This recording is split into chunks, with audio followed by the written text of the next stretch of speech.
You guys know what's bulking, right? But lean bulking, not so much. So it's super important that you watch this video because lean bulking is great. Anyways, in this video, I'll cover 4 things.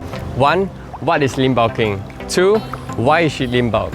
3. How to lean bulk? And 4. When and how long you should lean bulk for.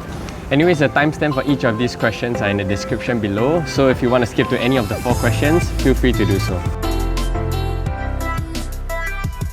So you guys know what's bulking, right? Basically, it's being a caloric surplus, which means that you consume more calories than you burn in a day. But most people have one big misconception around that. They think that the quality and quantity of calories do not matter, which means that they usually eat a lot of food, which is also the eat big, get big mentality. But that really just leads to being fat and bulky because your macronutrient ratios are likely to screw up and you'll probably eat way more than you should be. And that's commonly known as dirty bulking, which actually deserves another video on its own. Now, lean bulking is totally opposite from the concept of bulking you have in mind, and it's the one that you should be doing. So the whole idea of lean bulking is to gain as much muscles as possible with minimal fat gain. Therefore, lean bulking means that you have to have a small caloric surplus. Yes, the amount of calories you consume still matters, and being in bulking season doesn't give you the green light to be in a crazy surplus. Also, lean bulking means having a relatively clean diet. Unfortunately, lean bulking doesn't mean you can have cheat meals every day. Anyways, I'll explain it further in question 3, which is how to lean bulk. So the traditional thinking is that when you bulk, you have to put on layers of fats along with the muscle gains. And then you have to follow it with long and gruesome cutting phases to eventually get to the physique you want. But in lean bulking, you put on lean muscle mass from the start with minimal fat gain, and you immediately have a nicer physique. And you just have to follow it by a short cutting phase to get to the physique you want. And I think that's the ideal situation for most people. Okay, so now let's address the elephant in the room. How to lean bulk. So for this, I'll answer 4 things. 1. The amount of calories. 2. Macronutrient ratios. 3. The types of food you should be consuming. And 4. Tracking of progress. So the first step to lean bulking is to find out the amount of calories you need in a day.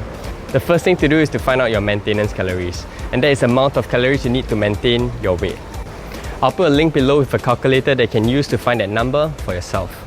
Next, we want to add 300 to 500 calories to that number. So some of you might ask, wouldn't that be too small of a surplus? The truth is, having a large caloric surplus can help you gain weight faster, but the gain in weight will usually be more fats and little muscles, which is what we want to avoid.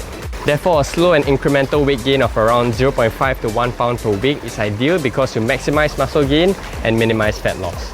So a caloric surplus of 300 to 500 calories is perfect for achieving that objective. So for me, my maintenance calories is around 2500 calories, so my lean bulking calories will be around 3000.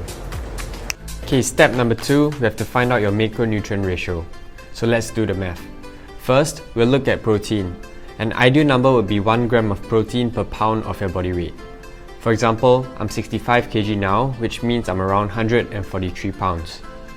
And that would mean I need 143 grams of protein each day. And since each gram of protein has 4 calories, this equates to 572 calories of protein each day. Now for carbs, they'll take up 40 to 50% of your total calories. Yes, you heard that right. Too many people demonize carbs, and you probably heard or read somewhere that carbs are bad, right? But let me tell you something, carbs ain't that bad after all. I'll be making a video about that soon, and I'll link it in the description box once I'm done. So in this case, our maintenance calories is 2500 and our surplus is 500. So we have a total of 3000 calories. And if you look at 50% of that, we'll have 1500 calories for carbs. And since carbs has also 4 calories per gram, dividing that number by 4 gives us 375 grams of carbs that we have to consume each day. And lastly, for fats, it will take up the remaining of the calories. So we'll take 3000 minus 572 calories from protein and 1500 from carbs, and we're left with 928 calories for fats. And since fats have 9 calories per gram, dividing that number by 9 gives us 103 grams of fats that we have to consume in a day. So in the end, we have 20% protein, 50% carbs, and 30% fats. So this is an example of how I'll calculate my own macronutrient ratios. But note that this number is for me, so use these steps to calculate the numbers for yourself. Okay, the third step is an important one. So now you know how many calories to consume, right? And you know how much protein, fats, and carbs you need. But do you know what types of food you need to be consuming? For lean bulking to work, you need to be consuming many clean foods in order to fulfill your macronutrient needs and also to minimize fat gain. Therefore, I created a list of some of the best foods you can consume for protein, carbs, and fats. So here it is. You can take a screenshot of this and put it on your food list. Okay, so the last step is to track your progress. Without tracking your progress, you have no idea whether you're doing the right things or if you're having the correct caloric surplus. So the best way to track your progress is to track your weight. So what I recommend is that you take a weighing scale and weigh yourself every single morning before you have your breakfast. And then take the average of all those numbers throughout the week and jot it down. Compare that number week by week, and if you're increasing in weight, and you're doing the right thing. And if you're not, you have to increase your caloric surplus. If you don't have a weighing scale, or if you're simply too lazy to weigh yourself every day, you can also gauge your progress by how you look in the mirror. If you look bigger and closer to your desired physique, it means that you're on the right track. Of course, this is not nearly as accurate as weighing yourself.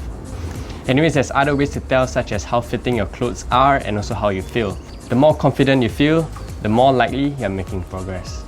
I mean, how you track your progress is really determined by how strict you are and what is your overall goal.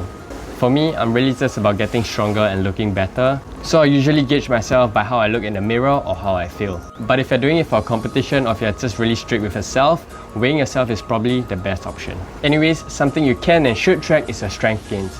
Any muscle gains should always be paired with a gain in strength. Therefore, you have to be training right in order for that to happen. All these tips that I shared on lean bulking will be useless if you don't train the right way and don't get progressively stronger. For that, I'll be creating a guide on how to train to build muscles and strength, and I'll link it below once I'm done. And finally, we're done with this question on how to lean bulk. So first things first, when you're lean bulking, you're still going to put on some fats. It's way less than traditional forms of bulking, but there's still going to be some.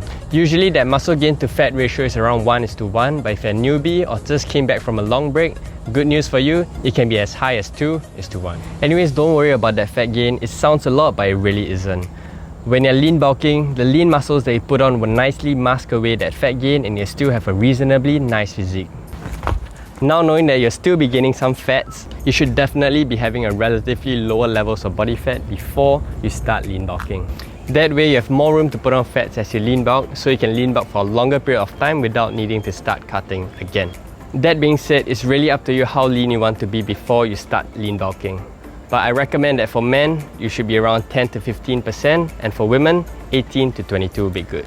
Now for how long you should lean bulk, usually people lean bulk for around 2 to 6 months, but I don't really like to put a number to it because it really depends on how fast you gain muscles and how much muscles you want to gain. So just stop bulking once you're satisfied with your current physique, and then you can start cutting to reach your final destination. I've not created a video on that yet, but I'll link it below once I'm done. And if you need a gauge, a 500 caloric surplus per day usually equates to 1 pound of weight gain in a week.